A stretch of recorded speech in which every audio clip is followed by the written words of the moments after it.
میرے آقا علیہ الصلوۃ والسلام نے فرمایا شعب الایمان کی حدیث ہے، بلا شبہ لوگوں کا مذاق اڑانے والے کے لیے جنت کا دروازہ کھولا جائے گا۔ وہ تمام میرے نوجوان جو آج کہتے ہیں یار آج بڑی تفریح ہوئی، فلاں کو بڑا تنگ کیا، وہ تو رونے لگ گیا، آخر میں معافی مانگ کر گیا، سنو تکلیف والا مذاق آپ نہیں کر سکتے۔ قیامت کے دن مذاق اڑانے والوں کے لیے جنت کا دروازہ کھولا جائے گا، اسے بلایا جائے گا آؤ قریب آؤ، جب وہ آئے گا تو دروازہ بند کر دیا جائے گا۔ اسی طرح کئی بار اس کو بلایا جائے گا کہ آؤ جنت میں، وہ جنت کے قریب آئے گا، دروازہ بند کر دیا جائے گا،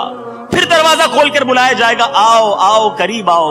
مگر وہ اتنا مایوس ہو گیا ہوگا کہ لگتا ہے پھر جاؤں گا تو دروازہ بند ہو جائے گا، اس لیے وہ جنت میں ہی نہیں جائے گا۔ گویا جو دنیا میں لوگوں کو ستائے گا، قیامت کے دن اس کو اس طرح بتایا جائے گا کہ تم لوگوں کے ساتھ جو مذاق کرتے تھے آج جنت کی طرف بلا کر دروازہ بند کر دیا جائے گا۔ یہ انداز نہ رکھیں، تکلیف ہوتی ہے۔ آپ کہتے ہیں یار سامنے والا بھی ہنستا ہے جب میں اس کو موٹو بولتا ہوں، جب میں اس کو چھوٹو بولتا ہوں، جب کالو بولتا ہوں، جب اس کو کہتا ہوں تو لنگڑا ہے، تو اچھا توتلانا بیچارہ جو توتلاتا ہے جس کی آواز میں تھوڑا سا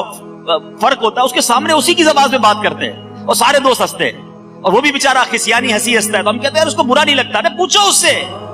دل میں رو رہا ہوتا ہے کہ یا اللہ میں بھی صحیح بولتا تو آج دوست مذاق تو نہ اڑاتے۔ ارے اس کا رنگ کالا ہے، تمہارا گورا ہے، اللہ نے بنایا اسے، اس کا قد چھوٹا ہے، رب نے بنایا، تمہیں اللہ نے اچھا بنایا، اس پہ اترانا نہیں، اس پہ غرور کرنا نہیں۔ آج کسی کا دل دکھا رہے ہو، ایسا نہ ہو جو نعمتیں تمہیں رب نے دی ہیں تم سے بھی واپس چھین لی گئی۔ تو کبھی بھی اس طرح کسی کا مذاق نہیں اڑانا چاہیے، یہ بھی ایک انداز ہے لوگوں کا دل دکھانے کا اور تکلیف پہنچانے کا۔